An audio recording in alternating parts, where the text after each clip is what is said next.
e Lucas 5. Isso. Por favor, fique de pé, em reverência à palavra.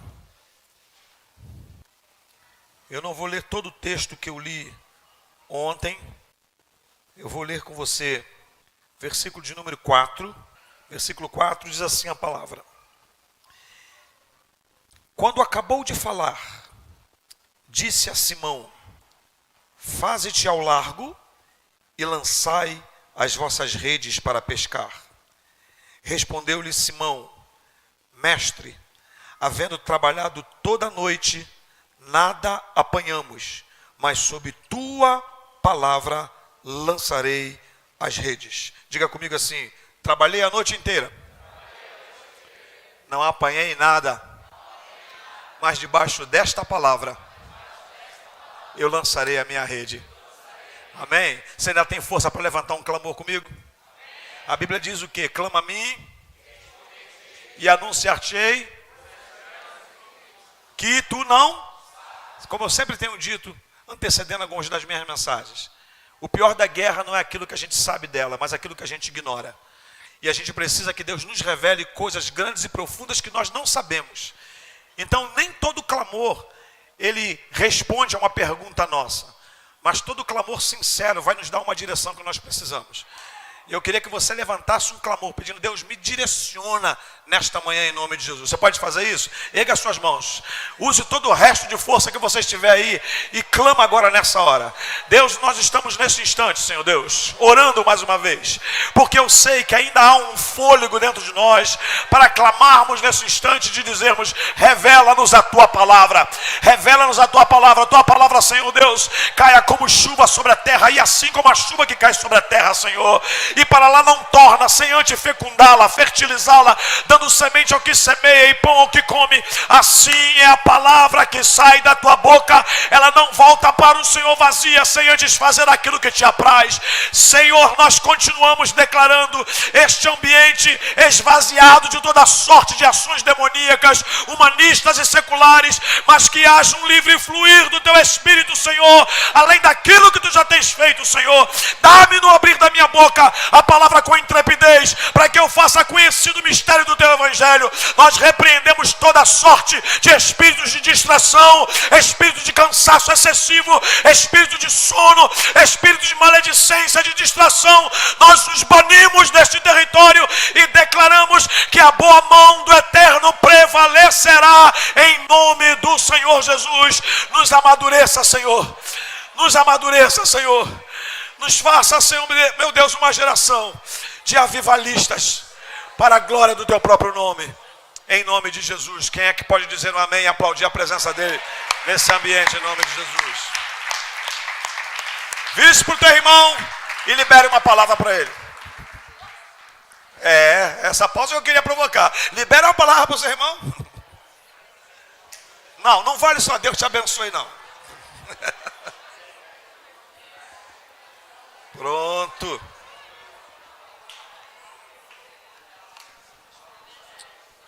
Pode se assentar, queridos. Obrigado pela sua atenção. Me dê aqui toda a sua atenção. Eu quero aproveitar esses 35 minutos que eu tenho aqui. E eu vou trabalhar em cima do que eu tenho que falar. A intenção seria, como combinamos, seriam 2 tópicos. Não tem problema, se eu falar um só também não tem problema, porque logo mais a gente pode inteirar. Mas eu quero que você me dê a sua atenção aqui, por favor. Domingo retrasado, nós aprendemos sobre as patologias da nossa imaturidade, das nossas criancices espirituais. E nós falamos lá, acerca de algumas peculiaridades da criança, e que se não forem tratadas, nós nunca fluiremos naquilo que Deus quer para a gente. Eu disse para vocês no domingo retrasado que infância é fase, infantilidade é conduta, infantilismo é doença. Que nós temos um período de infância espiritual, é normal, nos convertemos, mas é importante que a gente saia dessa infância e passe para uma fase adulta, transicionando-se pela juventude, entrando na fase adulta. E algumas pessoas elas estão nesse processo de uma infantilidade nas suas atitudes. Uma infância emocional, queridos. Eu sou escritor, eu amo escrever, mas o que tem de gente ganhando dinheiro com livro, escrevendo o que a gente já sabe há muito tempo, não está no gibi. Eu vou repetir porque eu vi gente distraída.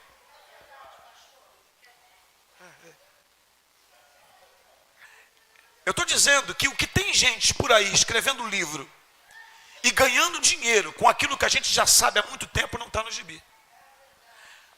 O que se mais fala hoje, agora está diminuindo um pouquinho, chama-se inteligência emocional.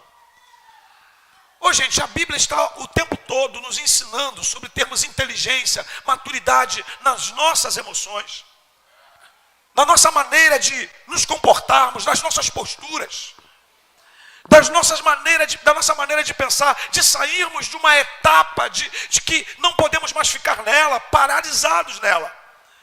Aprendermos a lidar com as nossas frustrações, aprendemos a lidar com as coisas que machucam a nossa alma e que nos fazem nos tornarmos vítimas de nós mesmos e das circunstâncias. E ontem eu falei sobre a frustração que os discípulos tiveram. E a gente aprendeu que a frustração está no passado, está no presente, está no futuro. Mas para cada circunstância do passado, Deus tem uma palavra. Oi? Para cada circunstância do presente, Deus tem uma palavra de. Para cada circunstância do futuro, Deus tem uma palavra de. Muito bem. Muito bem. O que eu quero que você entenda é que a gente aprendeu sobre alguns nãos. Nós aprendemos sobre alguns nãos. O que não devo fazer. O que estou fazendo que não posso mais continuar fazendo. E o que a gente aprendeu ontem? Não viver aquilo que a gente insiste o tempo todo. Em estar fazendo aquilo que Deus não quer que a gente faça. E nós aprendemos ontem que para a gente não trocar a instrução pela solução. Quem lembra? Não trocar o quê? Alegre meu coração, ou me faça ter um infarto aqui. Por quê?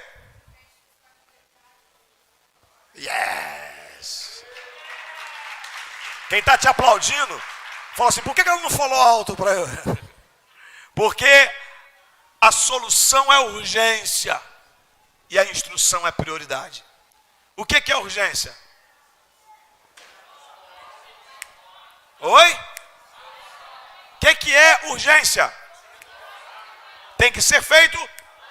E o que é prioridade? Primeiro, prioridade, primeiro. Ok? Então vamos entender hoje, mas pelo menos um não. Jesus chega, se aproxima dos discípulos. E quando ele se aproxima dos discípulos, ele não se aproxima com a finalidade de dar solução ao problema. Como eu falei ontem, ele tira Simão do comando, entra no barco, passa a instruir, depois que a aula termina. Só depois que a aula finaliza, ele entrou com instrução, não com solução, vai até o final da aula, e quando ele chega no final da aula, ele fala assim, lança-te ao mar alto. Lança-te ao mar alto, vai lá e pesca de novo, faz de novo. E Pedro, queridos, antes da obediência, preste atenção em mim. Preste atenção em mim. Preste atenção em mim. Preste atenção em mim. E preste atenção em mim. Pedro se antecipa com um argumento lógico e humano.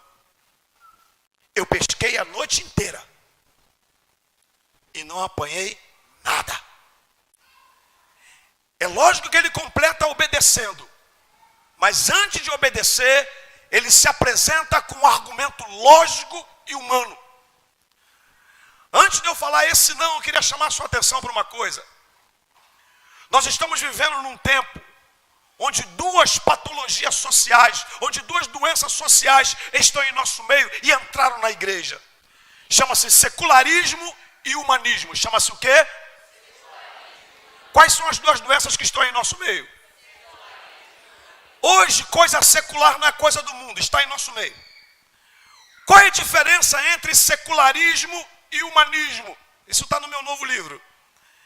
O secularismo é quando eu continuo acreditando em Deus, mas eu o descentralizo. A minha prioridade não é Deus, são as minhas coisas. Então no secularismo eu descentralizo, destrono Deus. E no humanismo eu entronizo o ser humano. A centralidade do humanismo sou eu. Os livros que a gente lê aí hoje é de autoajuda. Os livros que eu escrevo é de ajuda do alto. As pessoas estão consumindo livro de autoajuda. Eu sou sempre o centro. No humanismo, o ser humano está no centro. No secularismo, Deus é descentralizado. No secularismo, não se desacredita em Deus. Continua se acreditando em Deus, mas é Ele lá e eu aqui. Porque o humanismo está aqui. Queridos, estamos vivendo isso hoje. Estamos vivendo essa realidade dentro da igreja hoje. Por isso que nós estamos com um monte de gente na igreja decepcionada com a igreja. Porque o secularismo chegou e descentralizou Deus. E quando o secularismo vem e descentraliza Deus, o ser humano é centralizado e tudo gira em torno do ser humano e não em torno do dono da igreja. Aí, como igreja, nós nos tornamos uma grande agência para resolver o problema dos outros. Nós não estamos mais promovendo Jesus. Nós estamos hoje promovendo a nossa igreja. Nós não estamos mais promovendo o céu. Nós estamos promovendo uma boa vida na terra. Nós não estamos mais entendendo que nós estamos aqui para promover o céu na terra. Para declarar, queridos, que só o Senhor é Deus, que por causa dele, por ele, para ele, são todas as coisas. E isso a igreja vai adoecendo. Esse humanismo, esquece um pouquinho o secularismo agora. Esse humanismo faz com que tenhamos sempre argumentos lógicos. Argumentos lógicos. Quando se estuda história, há um período na história chamado Iluminismo. O que foi o movimento do Iluminismo? O movimento do Iluminismo foi um grupo de intelectuais que não acreditavam em nada que não se pudesse provar pela lógica humana. Se não pode ser comprovado, então não se acredita. Você está pensando que isso desapareceu, existe até hoje. A linguagem de Pedro é uma linguagem humanística. Eu pesquei a noite inteira. Eu não apanhei nada. Eu sou pescador experiente, eu sei que o mar não está para peixe. Eu já passei por isso, queridos. Um dos maiores desafios de se aconselhar alguém que passa por um problema é tentar tirar essa pessoa da experiência que ela teve. Ela diz, não, eu passei por isso, eu sei que eu estou passando, você não imagina o que eu estou sentindo. É um argumento humano e lógico, não é ilógico, é lógico. O que foi que o homem na beira do tanque respondeu para Jesus?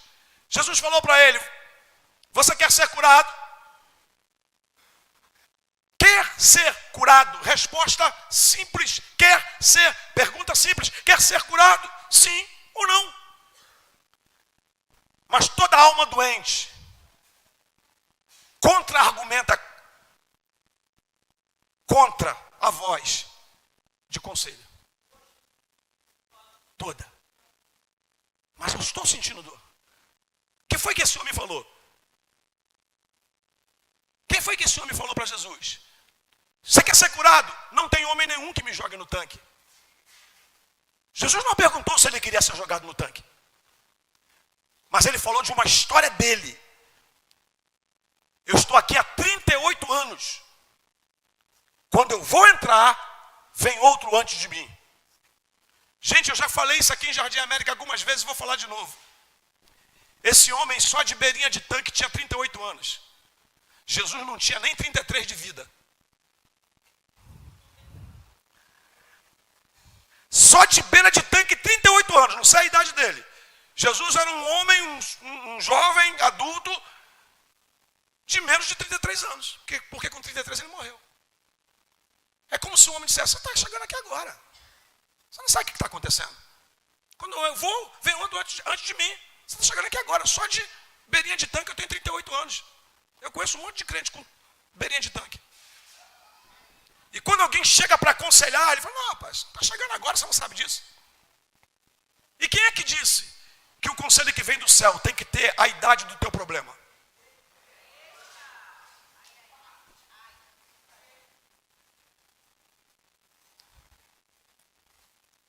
Me diga quanto tempo Elias ficou dentro da caverna e quanto tempo Deus ficou lá dentro com ele. Aliás, Deus nem entrou. Porque Deus não entra nas nossas caverninhas. Dentro das nossas caverninhas, nós temos os nossos próprios argumentos. Deus perguntou para Elias, o que fazes aqui, Elias? E ele perguntou, estou sozinho? Mataram os teus profetas, não tem mais ninguém comigo. E querem acabar com a minha raça. E Deus perguntou a ele isso 3 vezes. E Deus, quando pergunta uma coisa mais de uma vez, é porque você foi reprovado na primeira e ele não se satisfez. Para que Deus está perguntando a mesma coisa? E Deus não entrou na caverna com Elias, Deus o fez sair. Porque Deus não se limita aos limites da nossa própria caverna. Jesus falou para Pedro, para Simão, joga-te, lança-te ao mar alto, lança a rede ao mar alto. Ele disse, olha, eu pesquei a noite inteira. E eu não apanhei nada. A minha circunstância é essa. Então, pastor, por favor, diga qual é o terceiro não. O terceiro não é simples, queridos. O terceiro não é simples. Não argumente. Obedeça. Sacode uns 3 ou 4 e fala, simples assim. Não, tem gente que não me obedeceu. Eu falei para fazer uns 3 ou 4. Fala, não argumente, obedeça. Fala.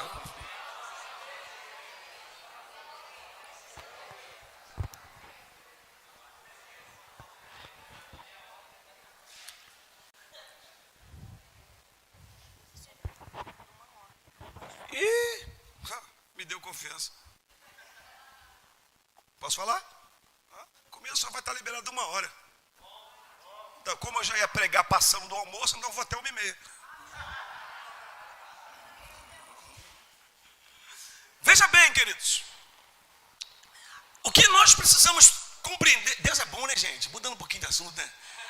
Deus atrasa aqui, mas atrasa lá também, que é para aqui ficar igual, e depois a gente ficar igual lá. Deus faz essas coisas, né? Tente entender isso, não argumente. Obedeça. Não é uma questão, queridos, de você simplesmente fazer assim, ó, obedece quem tem, como é que é? Manda quem pode, obedece. Não é isso, não. Você vai me entender melhor agora. Tente compreender por que Deus está mandando você fazer certas coisas.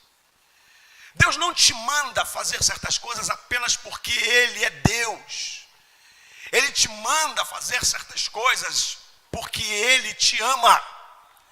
E Ele sabe que toda ordem não cumprida estabelece uma desordem. Ele sabe, queridos, que toda ordem é a revelação de um propósito. Quando eu não entendo a ordem, eu posso dizer o seguinte, eu não estou entendendo essa ordem, mas ela está sendo dada a um propósito. E nós vivemos para cumprir um propósito. E só tem um meio de cumprir propósito, é obedecendo ao que Ele disse. Oh, meu Deus, alguém está aqui comigo? É importante que a gente compreenda essa questão, porque, pastor Marcos, me explica um pouquinho mais profundamente sobre isso. Vamos um pouquinho mais fundo. Gente, ou eu obedeço por medo, ou eu obedeço por interesse, ou eu obedeço porque amo, porque conheço. Só se obedece a alguém ou por medo, senão o couro come, ou por interesse, porque eu vou fazer isso, então eu vou ganhar isso, ou porque eu conheço quem está falando. Em que nível nós estamos?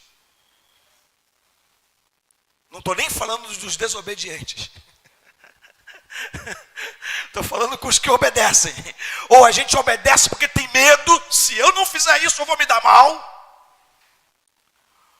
Ou eu obedeço porque eu tenho interesse, se eu fizer isso eu vou me dar bem. Ou eu obedeço, porque eu conheço quem está mandando, e ele falou, está falado. Alguém pediu bônus aí? Foi? Foi não? Foi ou não foi? Fala forte, gente. Eu já não estou acostumado com esse negócio aqui. Estou igual um robô aqui. Como é que aquele filme lá do... o Robocop, tu foi longe agora, né? Você está entendendo, gente? Tente me entender. Ou eu obedeço, diga comigo, ou eu obedeço. Por medo, ou por interesse, ou por conhecimento. Obedeço por medo. Obedeço por medo de me dar mal. Obedeço por interesse, porque sei que vou receber alguma coisa. Obedeço por conhecimento, porque acredito em quem está falando. Sacode uns 3 ou 4 e diga assim, que nível você está? Fala, qual o nível que você está?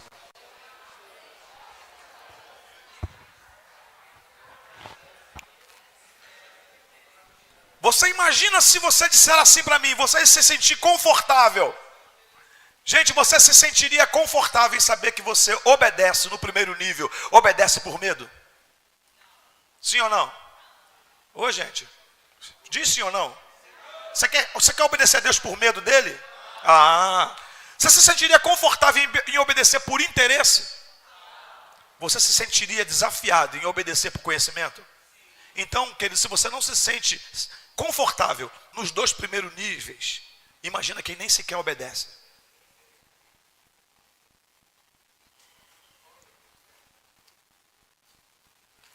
Existem momentos que eu não preciso pegar a lógica do que está sendo falado. Por favor, de uma vez por todas, entenda uma coisa. Eu desisti, olha aqui para mim, eu desisti. Quem quiser que me imite, de entender Deus. Eu desisti de entender Deus. Ele não pensa como eu penso. A cabeça dele não funciona como a minha. Romanos capítulo de número 11. Quem conheceu a mente do nosso Senhor? E sabe quem falou isso? Quem foi arrebatado ao 3º céu. Tem gente que nem saiu do Rio de Janeiro. Não é verdade? O camarada foi ao 3º céu e depois escreve, quem conheceu a mente do nosso Senhor? Inescrutáveis são os seus caminhos. Impenetráveis são os seus caminhos, inescrutáveis os seus juízos. Quem conheceu a mente do nosso Senhor? Quem primeiro deu a Ele para depois receber?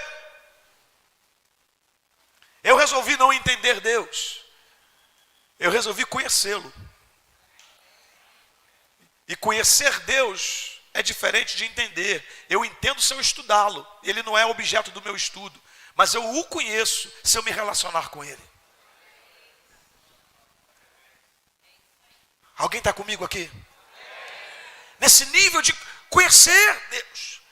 Não conhecê-lo na sua totalidade. Mas a Bíblia diz em Filipenses 1,6 que o caminho do justo é como a luz do amanhecer, que vai brilhando mais e mais até se tornar dia perfeito. Perdão, Provérbios. Provérbio diz que o caminho do justo é como a luz do amanhecer. Filipenses 1,6 diz, queridos, que aquele que nós começou a boa obra é fiel para aperfeiçoá-la. A gente vai conhecendo à medida com que a gente anda com Ele, caminha com Ele. Há quantos anos eu prego aqui nessa igreja? E cada vez que a gente vem, Deus nos dá graça para a gente ter algo da parte dEle. Porque a palavra dEle ela é eterna à medida com que a gente caminha com Ele. Poderia nesses anos todos estar falando as mesmas coisas, mas Deus está a cada dia se revelando a nós. No nível, queridos, no nível da nossa própria maturidade. À medida com que a gente vai amadurecendo, Deus vai mudando o argumento. À medida com que a gente vai crescendo, Deus vai discutindo conosco outros níveis de conversa. Foi o que o escritor aos Hebreus disse. Eu tinha muita coisa para vos dizer, mas se eu dissesse agora vocês não suportariam. Vocês ainda são tardios. Jesus falou isso para os discípulos e o escritor aos Hebreus disse, eu tinha muita coisa para falar, mas vocês se tornaram tardios e precisam de leite. Lança-te ao mar alto, Simão. Eu pesquei a noite inteira. Eu não apanhei nada. quer ser curado? Não tem homem nenhum que me jogue no tanque. Quando eu vou, entra outro antes de mim. Por favor, queridos, não tente entender. Procure conhecer. Porque você não tem dificuldade em obedecer à voz de quem você conhece. Procure, no nome de Jesus, compreender que existem coisas no reino que não é para você entender, é para você atender. E você já me ouviu falar isso, mas eu vou repetir: no reino de Deus só entende quem primeiro atende.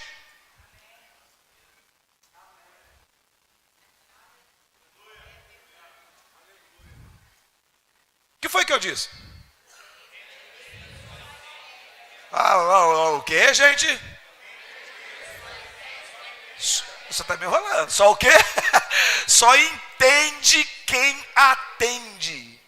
Primeiro atenda, para depois entender. Enquanto você ficar entendendo, você não atende. Enquanto você não atende, você não tem resultado.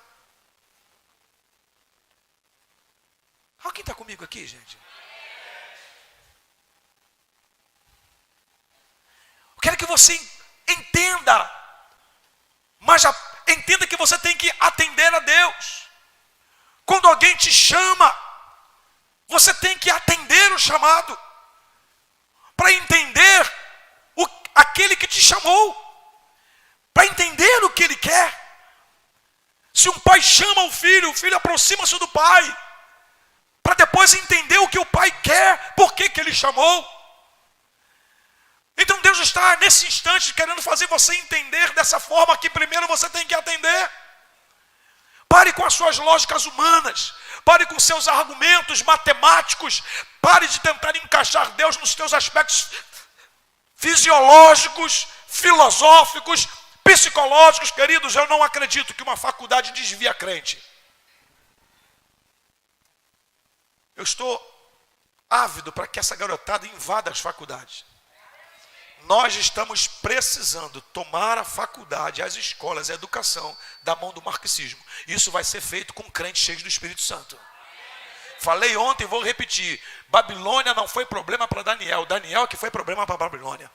Eu não tenho medo de, vai entrar para a faculdade, queridos. Logo mais eu vou falar melhor sobre isso.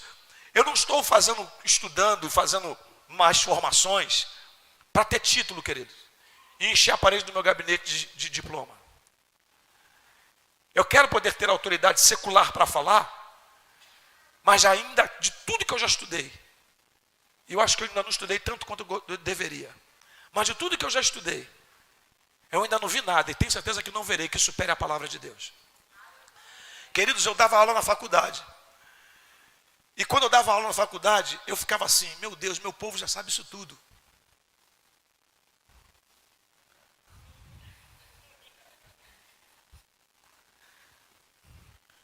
Porque o que a ciência fala, a Bíblia já falava há muito tempo. Gente, todo mundo sabe que Galilei quase foi morto pela Igreja Católica porque falou que a Terra era redonda. Aí não, realmente a Terra é redonda. Está lá na Bíblia que Deus se assenta sobre o círculo da Terra. Não sei se você concorda, mas círculo é redondo. No livro de Jó, se Deus se assenta sobre o círculo da Terra, a Terra é redonda. E a Igreja Católica quer queimar o cara. Porque disse que a terra era redonda. A Bíblia já diz há muito tempo. Tente entender isso. Que a mente de Deus, queridos, é diferente da nossa. A mente de Deus não funciona como eu funciono. Não adianta você, mas meu Deus, não tem. Responda para mim, quanto é que dá 5 mais 2? Oi? Muito bem, fiquei até arrepiado. Profundo vocês. Quem é que disse que na cabeça de Deus dá 7? Na cabeça de Deus dá 5.000. Eu gosto dessa cara de vocês assim.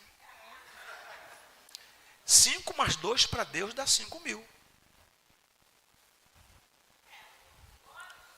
5 mais 2 para Deus dá 5.000.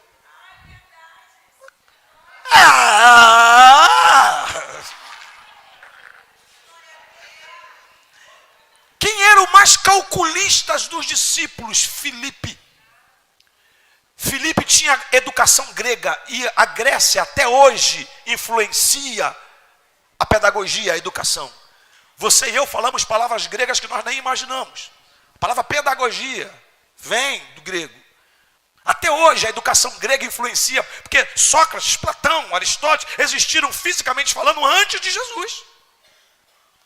E Filipe era colado com os gregos. Foi Filipe quem levou os gregos para Jesus ver, para verem Jesus. Foi Filipe. Foi Filipe que quando Jesus falou, eu sou o caminho, a verdade e a vida, ninguém vem ao Pai a não ser por mim, que falou para ele assim, mostra-nos o Pai que nos basta. Ele era calculista.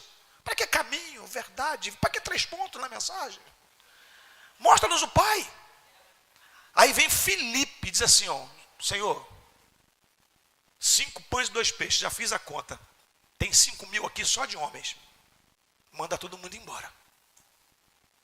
Jesus pega 5 pães e 2 peixes. Fala, na minha matemática dá. 5 mais 2 não vai dar 7. Só lá em Jardim América. Porque a lógica dele não é a nossa. Não é o que você tem. Mas é o que você tem que passou a ser dele. Não é o que está contigo. Mas é o que você passou para ele fazer do lixo uma obra de arte. Não é 5 pães e 2 peixes. É se você aprendeu a entregar na mão do artífice da nossa história, que vai fazer com que 5 mais 2 dê mais de 5.000. E Deus vai usar aquilo que você tem, independentemente de quantidade. Alguém diga alguma coisa, porque não é lógica humana.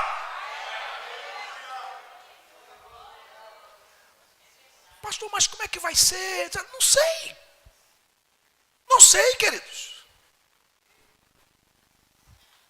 Quem é que é salvo? Quem é que não prestava? Como é que está isso aí agora? Não sei. Ele faz. Na verdade, ele faz com você. Tem limite para ele? Não tem. Mas não tem lógica humana. Não dá para explicar. Tente entender isso. Eu não fico tentando mais explicar as coisas de Deus. Eu quero procurar, queridos, conhecê-lo. Porque o reino versa sobre ele. Essa é a questão que a gente precisa desconstruir no meio da igreja hoje. Não é discutir qual é a teologia que está certa, não é discutir a igreja que está certa, não é discutir se eu estou certo, se você está errado, é tentar conhecer quem quer nos ensinar. Tente entender uma coisa, o conhecimento de Deus para a sua vida é específico para a tua dimensão. Eu vou repetir, o conhecimento de Deus para a tua vida é do tamanho da tua dimensão. Portanto, o que Ele te ensina é diferente do que Ele me ensina. Vamos chegar no mesmo lugar, mas cada um na sua dimensão. Eu não sei nem mais o que eu falei. O raciocínio foi... Pesa bom de tópico, gente. Assim, no fluir é difícil. Vamos lá.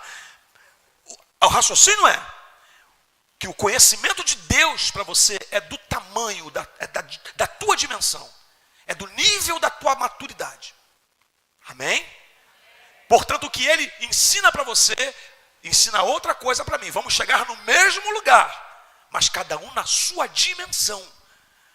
Expliquei isso no domingo retrasado. Hoje, Lucas e Mateus já são adultos, já conversamos no mesmo nível, que eu converso com Lucas, eu converso com Mateus, mas algum tempo atrás, o que eu falava para o Lucas, eu não falava para o Mateus, porque não era hora do Mateus entender. Agora que eles dois já estão equiparados na mesma fase, já podemos conversar da mesma forma. Então o que eu ensinava para o Mateus é diferente do que eu ensinava para o Lucas, porque ia chegar o tempo ainda, mas os dois chegariam no mesmo lugar, como aconteceu agora. Alguém está comigo? Estão entendendo? Então entenda, porque às vezes você quer padronizar, quer se intrometer na vida dos outros. Gente, olha, Deus me perdoa se eu estiver pecando, mas eu gosto quando Jesus dá fora. Gosto quando Jesus dá fora, ele dava uns foras assim bonitos, sabe? Tem esses crentes linguarudos que querem Simão, sabe? Eu pesquei a noite inteira, não apanhei nada. Um dia, Jesus falou para ele assim, Pedro, no dia que tu se converter, tu vai ser pastor, cara. Pô, mas eu estou no seminário há 3 anos, mas tu não é crente não, cara. Sabe porque tu é seminarista, tu é crente? Não. Seminário não converte ninguém, não. Nem forma pastor. Pastor não é resultado de seminário, é de chamado. O dia que você se converter, você vai ser pastor. Hoje você vai para onde você quer, mas um dia vão segurar na tua mão e vão te levar para onde você não quer. Aí ele ouviu tudinho. Aí ele olhou para João. Falei, e desse aí, quem vai ser? Ah, para quê? Eu gosto da resposta. Ele falou assim, desse deixa que eu cuido. Vem você e me segue. Tom. A gente está assim. E esse aqui? Cuida da tua vida. Você não conhece nem a você mesmo, quer conhecer sobre a vida dos outros. Você sabe que o maior trabalho de Deus, querido, é a gente. O maior trabalho de Deus não é o diabo. Eu estou quase falando uma coisa aqui, mas acho que vai pegar mal. Impressionado. Gente, tem gente que é pior do que o diabo. E tem algumas delas aqui no meio. Quer que eu prove agora? Está com medo, né? Quer que eu prove agora? Me respondam biblicamente. Jesus venceu o diabo? Jesus venceu o diabo, gente? Onde ele venceu o diabo? Na cruz, não foi? O diabo está vencido, não está? Agora no nosso código do sínodo, não. Deus já te venceu? Então quem é pior? Se Jesus venceu o diabo, não te venceu, quem é pior? Você ou o diabo? Tem gente me olhando e falando assim, meu Deus, eu vim para o retiro para ser tão cheio. Sair daqui, como é que foi o retiro? Olha, eu estou pior que o diabo.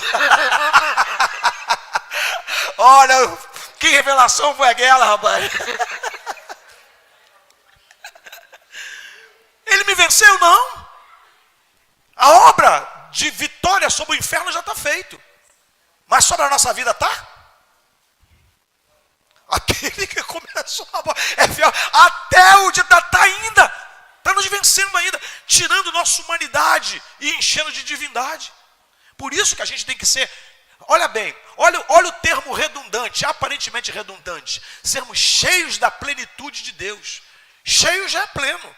Então é cheio da plenitude, é cheio do cheio. Porque não dá, queridos. Queridos, eu me converti no dia 12 de janeiro de 84. Fui batizado no Espírito Santo em fevereiro. E batizado nas águas em abril. Aí a gente fala assim, poxa, mas Deus... Não, Deus sabia que não podia demorar muito com a minha vida. Então converte logo, enche no Espírito Santo, joga na água, pronto, meu filho, agora vai trabalhar. Porque a nossa humanidade é muito calculista. Não tem homem nenhum que me jogue no tanque. Olha o argumento de Naamã. O argumento dele era lógico, gente. Era simples. O homem está leproso, vai lá e ora pelo homem. Pronto. Que está enfermo, ora. Não, vai mergulhar no rio 7 vezes. Como é que você vai para a igreja, o pastor manda você tomar banho? Vai lá e mergulha 7 vezes. Não tem lógica. Então, não argumente, obedeça, não baseado no medo nem no interesse, mas baseado no conhecimento. Alguém está me entendendo? Baseado naquilo que você conhece. Falou, está falado. Se ele falou, está falado. Queridos, eu, desde novo convertido, que eu ouço uma frasezinha que o pastor Nilton deve conhecer, os pastores que chegaram antes de mim devem conhecer, que diz assim que a Bíblia fala que a baleia engoliu Jonas, mas se a Bíblia dissesse que Jonas engoliu a baleia, também acreditava, porque é a Bíblia. Está entendendo? Você está achando que eu pego a palavra, queridos, e compreendo tudo que está aqui? Eu posso confessar um pecado para vocês? Posso? Fofoqueiras. Todo ano, eu ponho a igreja para ler a Bíblia inteira. Todo ano. Eu procuro terminar o mais rápido possível para poder dar exemplo. Então eu peço para o povo ler em 12 meses, eu leio em 6. E alguns de agora estão lendo em 6 também. Você tem consciência que eu passo por alguns textos que às vezes eu peço para o povo passar batido. Eu falo, Deus, tomara que ele não leia isso aqui não, Jesus. Distrai ele na hora que ele lê, só deixa ele ler, mas não abre, que ele vai me perguntar, eu não sei. Eu não sei porque que o senhor deixou? Eu não sei, gente, eu aprendi. É tão bom falar não sei. São duas coisas que é bom falar no ministério. Não sei e não me enche. Sabe, porque eu não sei, queridos. Eu não tento explicar. Aí a gente fica, não, porque isso. Não sei, querido. Eu só sei que Ele é Deus, eu amo. Eu creio que Ele é Deus e que Ele é bom. A sua misericórdia dura para sempre. Onde é que a Bíblia diz que o Senhor é bom e a sua misericórdia dura para sempre? No Antigo Testamento. Mas quando alguém pecava, ele mandava apedrejar. Mandava passar fio de espada. Davi faz um salmo cheio do Espírito. Fala, Senhor, quebra os dentes do meu inimigo. Depois fala, o Senhor é bom. Oh, meu Deus, imagina se Deus não fosse bom. Tem lógica? Não tem. Ele não cabe dentro do meu raciocínio. Eu apenas aprendo a caminhar com Ele, confiando nele. Mais tarde, este mesmo Simão, argumentativo, ainda se apoia numa lógica humana. É o Senhor mesmo, então me manda andar sobre as águas. Isso é o quê? Não tem lógica eu andar sobre as águas, mas as tuas ações não têm a minha lógica. No nome de Jesus, aprenda esse não, de não argumentar. E eu estou te fazendo um dos maiores desafios dessa mensagem, sabe por quê? Deixa eu te dizer algo aparentemente contraditório. É impossível você não ter argumentos na tua cabeça. É impossível. Poxa, peraí, pastor Marco, então confundiu tudo. Falou para não argumentar e obedecer, agora está falando que é impossível não ter o argumento. Primeiro porque você é uma cabeça pensante. Você nunca para de pensar. Vou te dar 3 segundos para você parar de pensar. No já, hein? 1, 2, 3 e já. Eu achei interessante que alguns me olharam assim, se concentrando, assim, minha mente está totalmente vazia. Eu não estou pensando em nada nesse instante. Não adianta. Mente vazia. Não estava, mente vazia. Nada está na minha cabeça. Não para. Você é um ser pensante.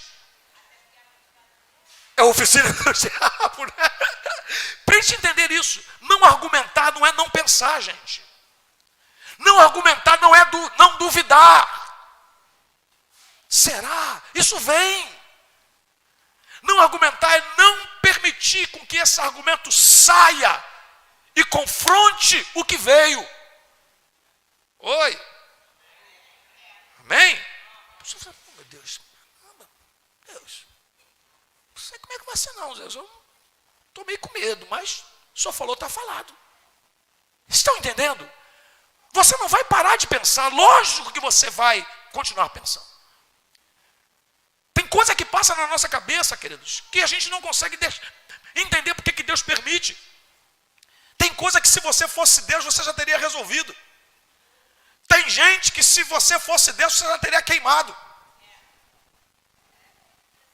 E eu sei que tu está pensando em um monte agora. Me diz para mim, qual dos apóstolos é apelidado o apóstolo do amor? Tá. Aí ele teve em Samaria. Ele chegou para Jesus e falou, Jesus, quer que a gente faça igual a Elias? Clama fogo do céu, queimar todo mundo aqui. E era do amor, gente. Se é Pedro, não era nem, graças a Deus que não foi Pedro, foi João, aquele que diz assim, filhinhos. Deus sabe o que passa na sua cabeça. Deus sabe das coisas que você contraria, que você não concorda, que você discorda, mas não permita com que isso governe a sua história.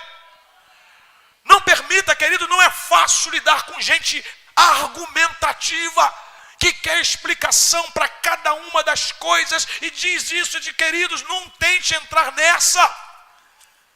Tente procurar conhecer o Senhor.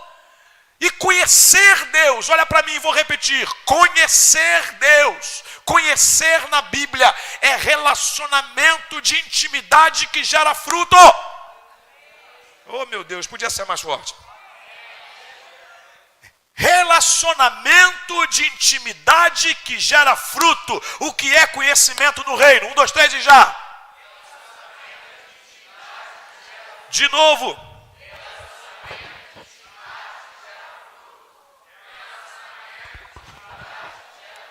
Por isso que relação sexual é conhecido na Bíblia por conhecer. Adão conheceu Eva. E essa deu luz a Caim. Conhecer aí é a relação sexual que causou fruto. Não foi que ele conheceu, que ele chegou no jardim e falou: oi, qual é teu nome? Eva. Tá filho de quem? Filho de Deus, eu também. Prazer. Não, ele conheceu e gerou fruto. José conheceu Maria após o nascimento de Jesus. E ela teve filhos e filhas. Conhecer Deus é ter um relacionamento de intimidade com Ele, que gere frutos do Espírito na nossa trajetória. Capítulo 2 do livro de Juízes, que após a morte de Josué, surgiu uma outra geração que não conheceu o Senhor, nem os seus frutos. Se não conhece, não tem fruto. Se não conhece, não vê os efeitos. Você acredita que a geração que surgiu depois de Josué era uma geração que nunca tinha ouvido falar de Deus? É assim que você crê? É o que, gente? É o que? Eu não sei o que você parou aí. Travou o sistema. Se eu estou dizendo, raciocínio lógico, se eu estou dizendo que relacionamento no reino, que conhecimento no reino é relacionamento de intimidade que gera fruto, capítulo 2 de Juízes diz que surgiu uma geração que não conheceu o Senhor e nem os seus feitos. Esse não conhecer o Senhor é nunca ter ouvido falar de Deus ou nunca ter se relacionado com Ele. Primeira ou segunda? Letra A ou letra B? Letra B. Estão entendendo? Não é uma questão de Deus, quem é Deus? Não. Porque se eu não conheço Deus, olha para mim, conheço, não é conheço. Diga assim comigo, não é conheço. Diga, é conheço. Assim, gente, assim, isso, conheço. Não é assim não, gente. Assim. Eu conheço Deus. Ele me conhece. Porque não pode ser uma via de mão única. Não é eu conhecer Deus. É preciso que Ele me conheça. Pastor, Deus conhece todo mundo, você que pensa. Acho que eu vou deixar essa para a noite. Não, estou provocando, é só para acordar. Presta atenção. Não basta você conhecer Deus. É preciso que Ele te conheça. Porque nem todo mundo Deus conhece. Eu quero provocar cabeças pensantes. Vai, gente, desata o entendimento. Por que nem todo mundo Deus conhece? Oi? Ele não se relaciona comigo. Porque eu posso me relacionar com Deus e Deus não se relacionar comigo. Conhece aquele namoro que o cara quer a menina, mas a menina não quer o cara? Oh, meu Deus, eu entrei no assunto que não deveria. Por que a Sulamita disse, eu sou do meu amado?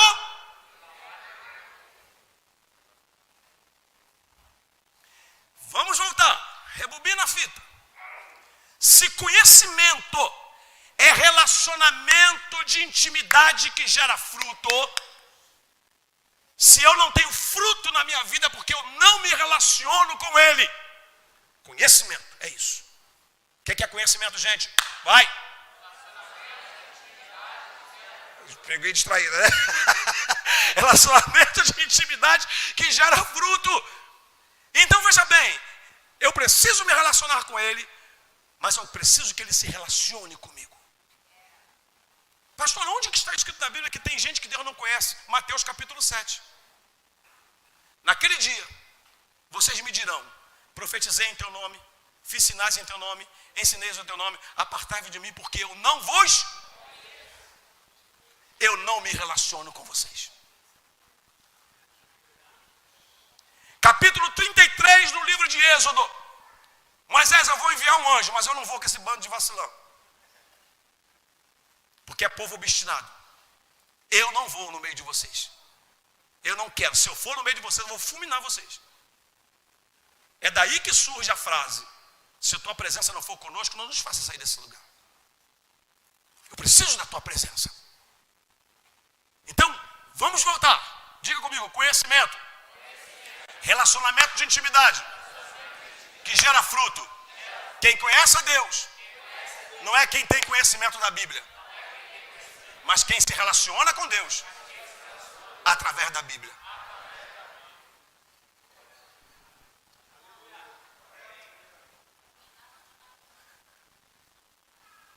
Conhecimento é quando eu me relaciono com Deus através da Bíblia. E isso, consequentemente, vai gerar fruto. Consequentemente, gerará resultados. Surgiu uma outra geração que não conheceu o Senhor e nem os seus feitos, nem os seus frutos, nem os seus resultados. Parece que eu saí do assunto, não saí. Eu estou dizendo para você, queridos, para você entender, qual é o não que eu estou ensinando aqui? Não argumente, obedeça. Para arrumar sua cabeça, amém? Não argumente, obedeça. E eu posso obedecer por causa de medo, por causa de interesse ou por causa de conhecimento. É aqui que está o assunto. Eu quero que você aprenda a obedecer a Deus por conhecê-lo. E agora eu estou te ensinando o que é conhecer. É ter um relacionamento de intimidade que gera fruto. Por isso que sexo fora do casamento é pecado, querido. Porque sexo é simbolismo direto do relacionamento entre a igreja e Jesus. É quando um entra no outro. E é a única forma inventada por Deus de gerar frutos, de gerar filhos. Por isso que Jesus é chamado do fruto bendito do ventre que estava em Maria. Bendito é o fruto do teu ventre, porque foi um relacionamento do Espírito Santo inoculando Jesus no útero de Maria. Alguém está me entendendo? Filhos são frutos de um relacionamento. E o sexo foi banalizado. Falar a palavra sexo dentro de um ambiente como esse aqui, até às vezes soa mal, dependendo das pessoas que estão ouvindo, porque nós tornamos tão pecaminoso pelo desrespeito de não entendermos que aquilo ali é um relacionamento que gera fruto. Não existe pecadinho nem pecadão, todo mundo diz isso, é verdade, mas existem alguns pecados que têm consequências maiores que outros. E a Bíblia diz que todo pecado que o homem comete é fora do corpo, mas aquele que se prostitui peca contra o próprio corpo. O que a Bíblia está querendo dizer? Que o pecado de prostituição, ele tem uma consequência pior e maior do que os outros. Porque ele é simbolismo de um relacionamento santificado entre Jesus e a igreja. Que está sendo falado aqui é exatamente essa realidade. Para você entender esse processo, você compreender essa realidade, não argumente, não fique criando teologias. Graças a Deus, pastor Newton, que tem uma teologia aí que não está aumentando em nosso meio, mas eu percebi algumas pessoas me fazendo pergunta: onde é que está a base bíblica para o casamento? Algumas pessoas vindo como: não, mas naquela época e cadê a casamento? Eu falei: meu filho, não sei onde está não. Só sei que a Bíblia falou de casamento, que o sacerdote abençoa. Aí ficam inventando essas coisas, entendeu? Ficam criando algumas questões para irmos distorcendo o que a Bíblia disse, mudando alguns conceitos e valores. Cuidado com isso, queridos. Cuidado com essa realidade. Eu sou capaz de ficar 2, 3 horas conversando com você, mas não quero mais me dar a esse luxo de ficar tentando explicar um monte de perguntas de gente que só vive multiplicando perguntas, respondendo a um monte de perguntas. Então por que isso? Então por que aquilo? Então por que Deus deixou isso? Querido, aprenda a confiar no Senhor. Aprenda a andar com Ele e entender que Ele é bom, que a sua misericórdia dura para sempre. Aprenda a pedir ao Senhor que não permita com que sua mente se torne uma mente que só vive com perguntas, queridos. Não adianta, porque relacionamento tem que ser via de mão dupla. Se você pergunta para Deus, Deus também tem o direito de te perguntar.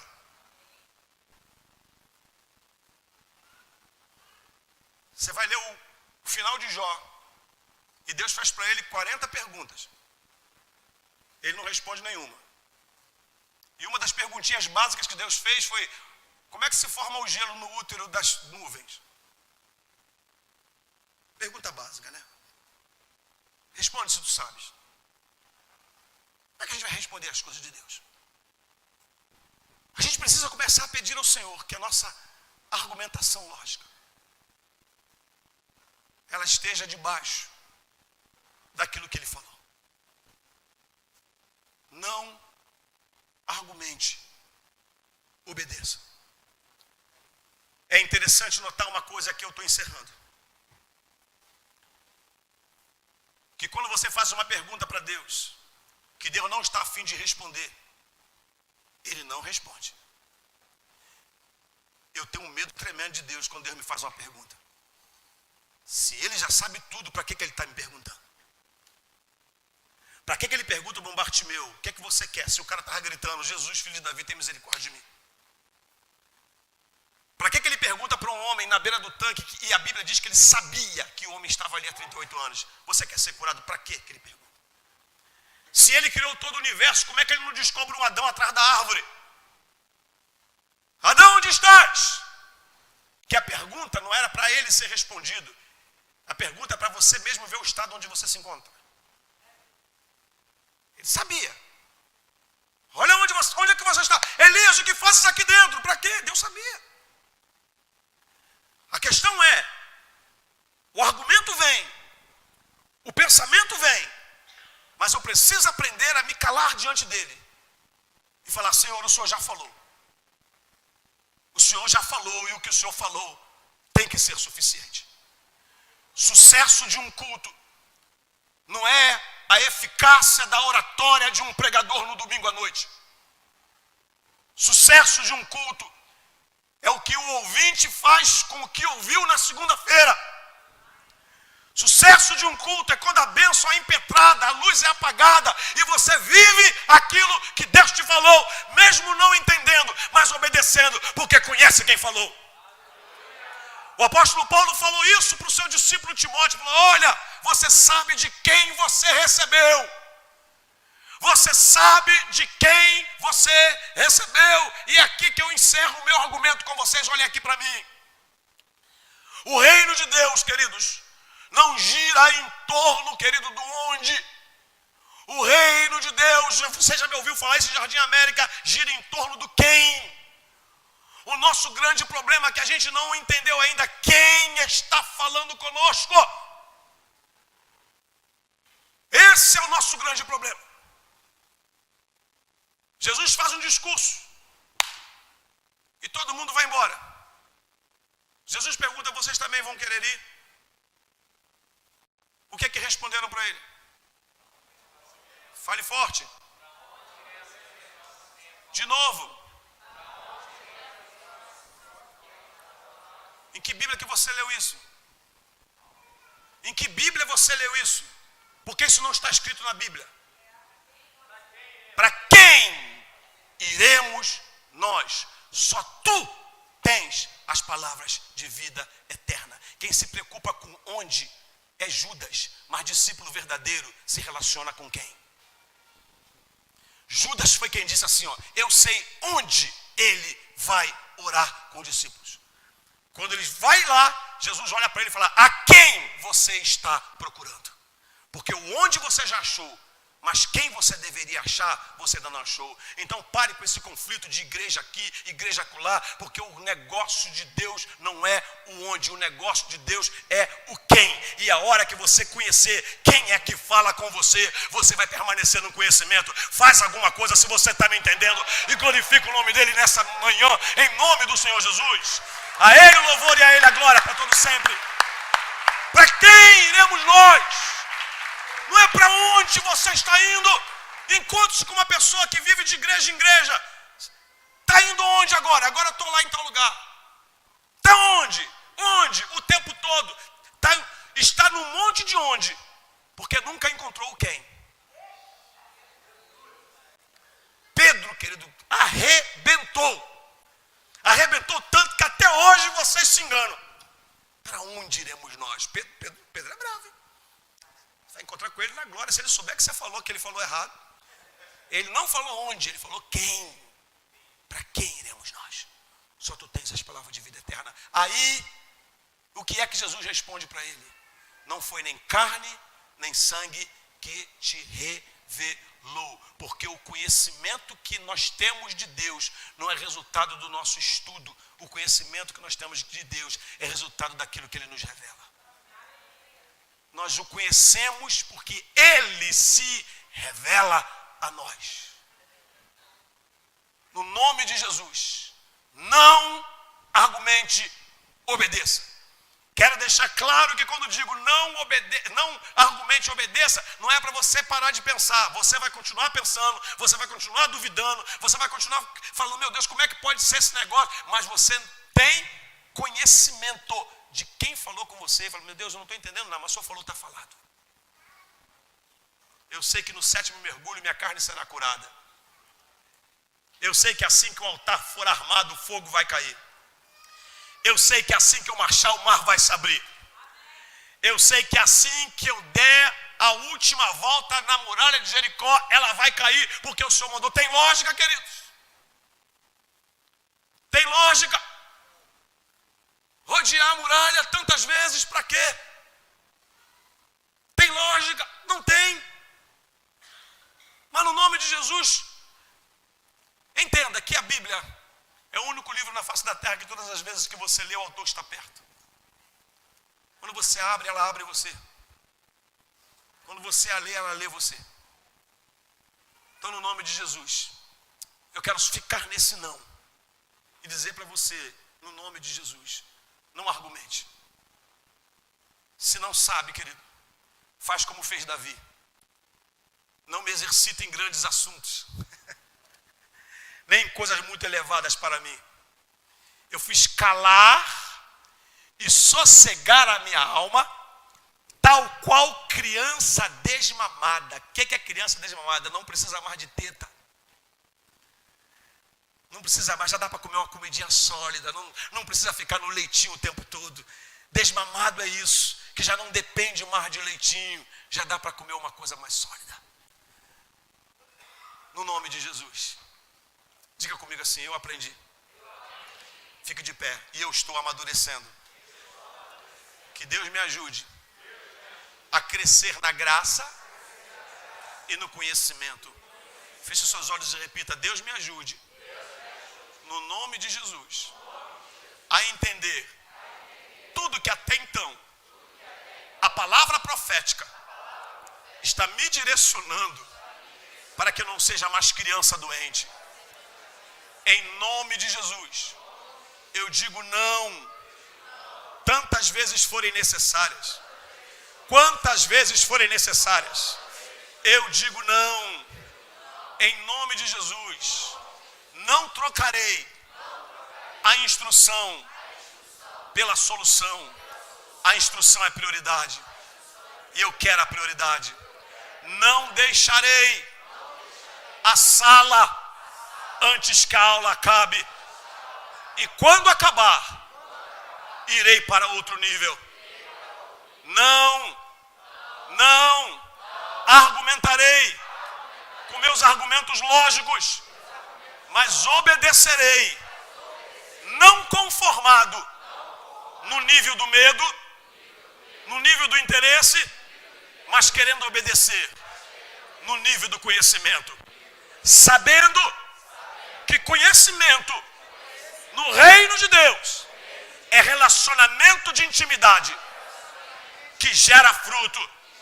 Eu quero, Senhor, te conhecer, mas eu quero, Senhor, que o Senhor me conheça. Eu quero, Senhor, que o Senhor entre em mim, mas eu quero, Senhor, entrar no Senhor. Em nome de Jesus, eu consagro esta manhã tudo que ouvi para a glória do teu nome. E não há diabo algum que vai arrancar o que Deus semeou em mim. Em nome de Jesus. Rumo à maturidade. Chega de criancice. Em nome de Jesus, o meu Senhor. Amém, amém e amém. Deus abençoe. Aplauda o melhor que você puder a Ele.